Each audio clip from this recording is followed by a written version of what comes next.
Semoga yang subscribe diberikan rezeki melimpah dari jalan tak terduga. Dan yang like komen, dimudahkan jalannya menuju surga di hari akhir nanti. Siapa yang tak mendengar nama Qorun? Dia adalah seorang sosok kaya raya di zaman Nabi Musa yang namanya melegenda hingga sekarang. Kisahnya diabadikan dalam Al-Quran, bahkan menjadi peribahasa atau ungkapan di masyarakat guna menggambarkan seseorang yang mirip dengan tabiatnya atau menisbatkan harta yang ditemukan terpendam dalam tanah sebagai harta Qorun. Qorun adalah miliarder kaya raya yang hidup sejaman dengan Nabi Musa. Saking kaya rayanya, Qorun setiap kali keluar dari rumahnya, ia didampingi dengan 300 pelayan laki-laki dan 300 pelayan perempuan. Itu dilakukan semata-mata sebagai bentuk kesombongan bahwa dialah manusia paling kaya, paling terhormat, dan memiliki pengikut setia. Orang-orang tentu saja akan penasaran seberapa banyak harta kekayaan Qorun jika pengawal dan pembawa kunci gudang kekayaannya sebanyak itu. Lalu berapa banyakkah harta yang dimiliki Qorun yang disimpan di dalam gudangnya tersebut? Sebelum saya melanjutkan, dimohon untuk menonton video ini sampai selesai supaya tidak ada kesalahpahaman dalam memahami isi cerita, serta mohon bantu channel ini semakin berkembang dengan cara tekan subscribe dan silakan tinggalkan like serta komen positifnya. Semoga dukungan pemirsa Risalah Kehidupan bernilai pahala dan menjadi wasilah dimudahkannya segala urusan pemirsa sekalian. Pemirsa Risalah Kehidupan, di zaman sekarang, banyak orang yang mengistilahkan rezeki yang tak terduga dengan istilah harta Qorun. Lalu, dari manakah sumber harta kekayaan Qorun yang sangat luar biasa itu? Serta di manakah Qorun dan hartanya ditenggelamkan? Siapakah Qorun dan bagaimana kisahnya dengan Nabi Musa? Qorun merupakan kaum Nabi Musa alaihi salam. Disebutkan oleh Ibnu Jurayj, nama lengkap Qorun adalah Qorun ibnu Yashar, ibnu Qahis, ibnu Lawi, ibnu Yakub. Ia merupakan putra paman atau sepupu Nabi Musa alaihi salam. Pasalnya, Nabi Musa alaihi salam sendiri adalah putra Imran, sedangkan Imran adalah putra Qahis. Dengan kata lain, Qorun masih satu kakek dengan Nabi Musa alaihi salam, yakni kakek Qahis. Ia adalah umat Nabi Musa yang taat. Tidak hanya memiliki banyak harta, Qorun juga termasuk orang yang cerdas dan berilmu. Ia menguasai ilmu duniawi dan ilmu ukhrawi, dan tercatat bahwa Qorun adalah ahli di bidang kimia. Dirinya tercatat sebagai ahli kitab Taurat setelah Nabi Musa. Kepandaian Qorun dalam ilmu agama membuat dirinya sering disebut dengan ilmu nawir, atau orang yang memberi cahaya dan penerangan. Suaranya terkenal merdu dalam membaca kitab Taurat. Selain itu, Qorun juga lihai dalam berbisnis. Ia mengetahui trik investasi yang menguntungkan, serta jalur perdagangan internasional yang strategis di zamannya. Kekayaan Qorun begitu banyak, sebagaimana tercatat dalam surat Al-Qasas ayat 76. Sesungguhnya Qorun termasuk kaum Musa, tetapi dia berlaku aniaya terhadap mereka. Kami menganugerahkan kepadanya perbendaharaan harta yang kunci-kuncinya sungguh berat dipikul oleh sejumlah orang-orang yang kuat. Dalam riwayat Kaisamah disebutkan, kunci gudang kekayaan Qorun dibutuhkan 60 bigol atau sejenis kuda kecil. Ukuran kuncinya sebesar jari, bahannya terbuat dari kulit, dan setiap kunci digunakan untuk satu gudang. Maka keluarlah Qorun kepada kaumnya dalam kemegahannya.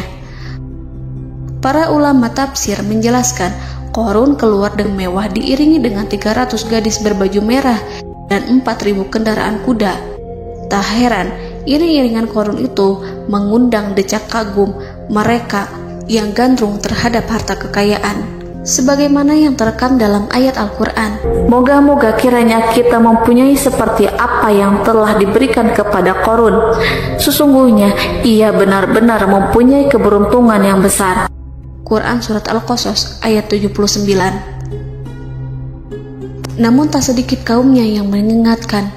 Ingatlah ketika kaumnya berkata kepadanya, "Janganlah engkau terlalu bangga, sesungguhnya Allah tidak menyukai orang-orang yang terlalu membanggakan diri," atau farihin.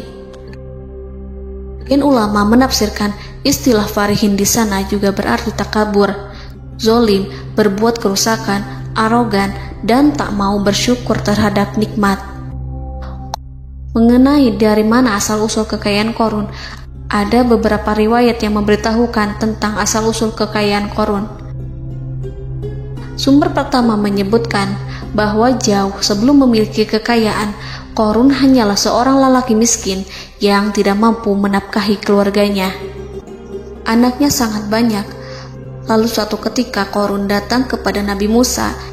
Ia meminta Nabi Musa alaihissalam untuk mendoakannya agar Allah memberikan harta benda yang banyak. Qorun juga meminta Nabi Musa mengajarinya ilmu kimia dan ilmu-ilmu kehidupan lainnya.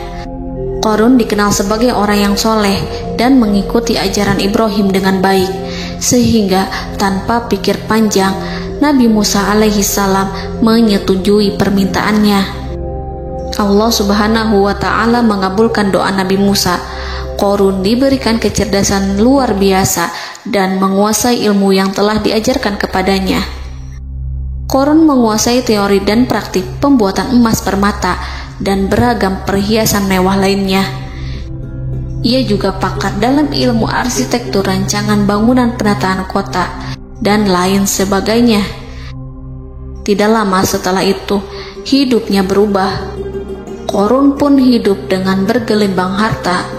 Ribuan gudang yang dimilikinya penuh dengan emas dan perak. Namun sayangnya, keberuntungan yang didapatkannya membuatnya gelap mata. Qorun mulai hidup dengan penuh pamer, keangkuhan, dan penuh kesombongan. Kekayaan yang diberikan Allah Subhanahu wa ta'ala membuatnya lupa dengan Sang Maha Pemberi. Qorun merasa lebih terhormat dan mulia dibandingkan Nabi Musa. Ia pun akhirnya membelot dan durhaka pada Musa. Ia mengingkari janji-janjinya dulu dan beralih menjadi pengikut Fir'aun yang setia. Loyalitas Qorun terhadap Fir'aun membuatnya diangkat menjadi kepala mandor yang membawahi ribuan pekerja. Dikisahkan bahwa Qorun bersikap semena-mena terhadap para pekerja. Ia tega memotong upah mereka. Ia melakukan korupsi demi membangun istana dan kemegahannya sendiri, dan untuk membangun gudang-gudang penyimpanan harta yang telah ia kumpulkan jauh-jauh hari. Ketika datang perintah zakat, Nabi Musa alaihissalam pergi menemui Qorun dan memerintahnya mengeluarkan zakat sebesar 1 dinar dari setiap 1000 dinar hartanya, 1 dirham dari setiap 1000 dirham, 1 kambing dari setiap 1000 kambing, dan seterusnya. Setelah Qorun menghitung seluruh hartanya, ternyata jumlah zakatnya sangat besar. Kekikirannya pun mulai menghalangi hatinya untuk mengeluarkan zakat. Qorun enggan membayar zakat ketika Nabi Musa alaihissalam menagih zakat yang diperintahkan oleh Allah untuk ditunaikan olehnya. Ketika Qorun dimintai zakat, ia langsung marah dan tidak memberikan sedikit pun kekayaannya.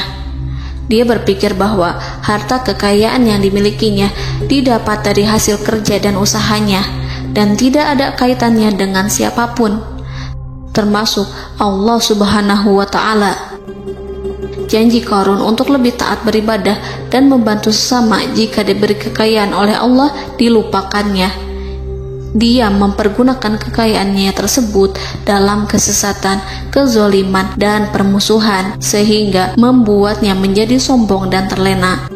Orang-orang beriman pada masa itu sering menasihati Qorun untuk bersyukur atas nikmat yang telah Allah berikan, tetapi dia tidak mengindahkan nasihat tersebut.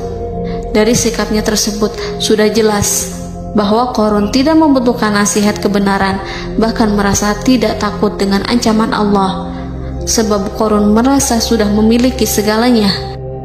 Qorun merasa dirinya hebat dan pintar serta punya banyak pengikut setia, punya banyak pengawal, dan merasa aman karena dekat dengan Raja Fir'aun. Korun berkata, "Sesungguhnya aku mendapatkan harta ini karena ilmu yang ada padaku." Korun sangat sombong.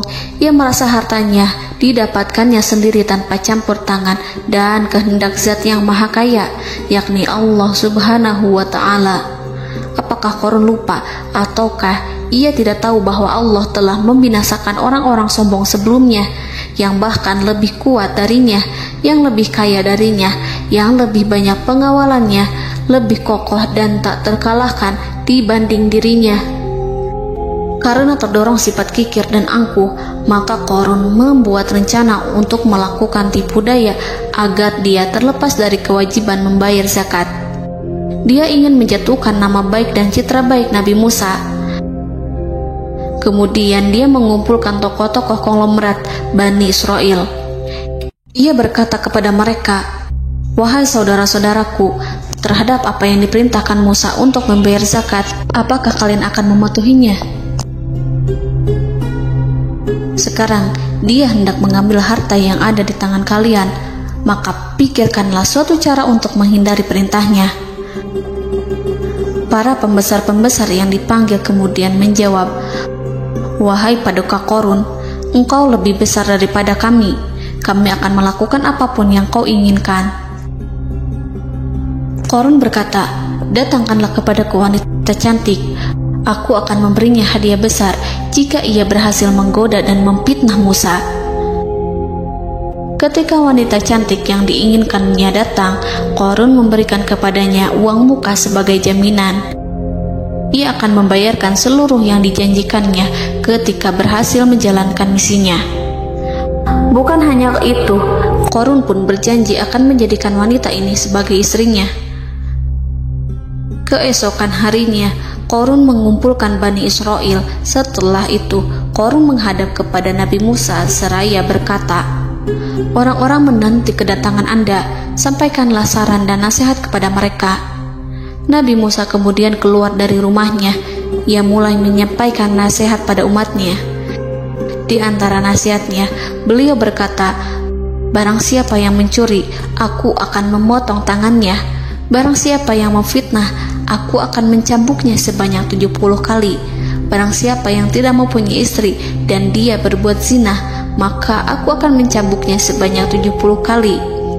Adapun barang siapa yang memiliki istri dan ia berbuat zina, aku akan rajam dia sampai mati." Korun kemudian berkata, "Apakah ini juga berlaku untuk Anda jika Anda sendiri yang berbuat zina? Apakah Anda akan menerima hukumannya?" Kemudian Nabi Musa menjawab, "Ya, meskipun saya sendiri yang melakukannya." Maka kemudian Korun memanggil wanita yang telah dibayarnya.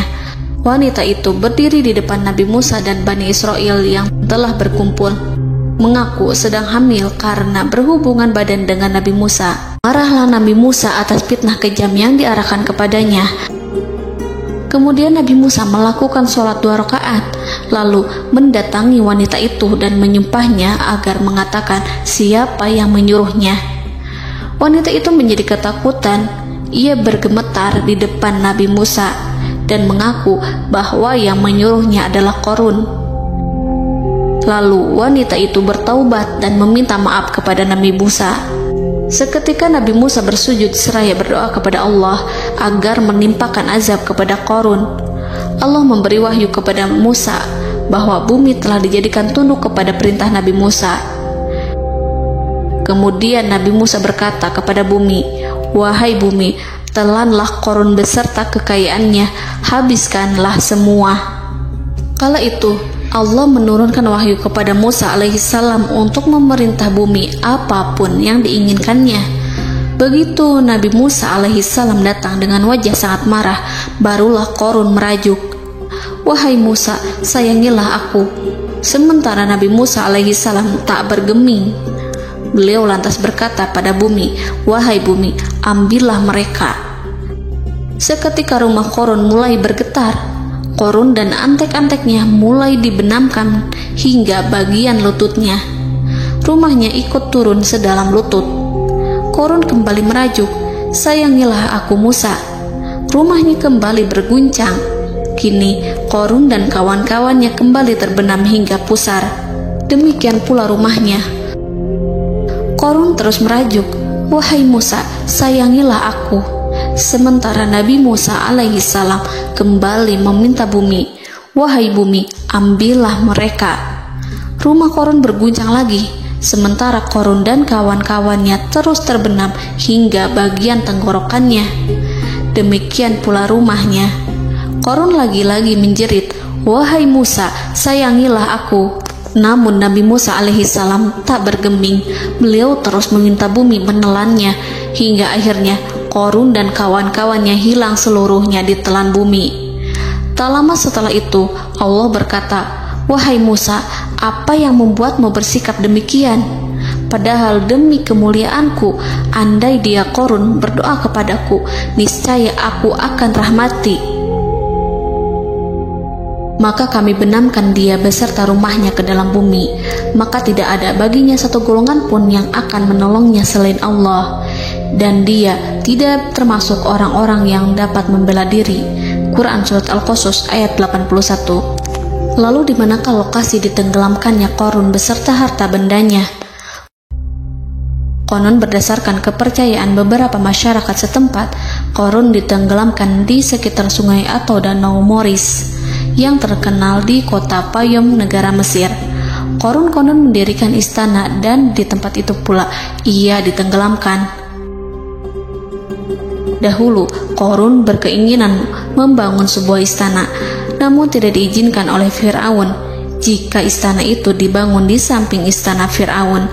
Terlebih, Korun juga tidak ingin membangun istana di tengah pemukiman Bani Israel yang terletak di tanah Jasan. Fir'aun pun memberikan tanah di wilayah Fayom. Kemudian di tepi sungai Payom inilah Korun membangun istananya yang megah, dan di dalamnya ia membangun Al-Khunuj, gudang penyimpanan harta berisi emas dan perak. Salah satu bukti arkeologis yang dapat dijumpai di lokasi tersebut adalah runtuhan bangunan yang diduga sebagai tempat tinggal Korun yang berjarak sekitar 2 km dari Danau Korun. Menurut beberapa sumber, bangunan yang masih berdiri kokoh tersebut adalah benteng yang dibangun oleh Korun. Namun ada juga yang mengatakan bahwa bangunan tersebut adalah tempat tinggalnya. Wallahu a'lam. Semoga kita semua dijadikan orang yang Allah mampukan menjadi orang kaya namun tidak seperti Korun,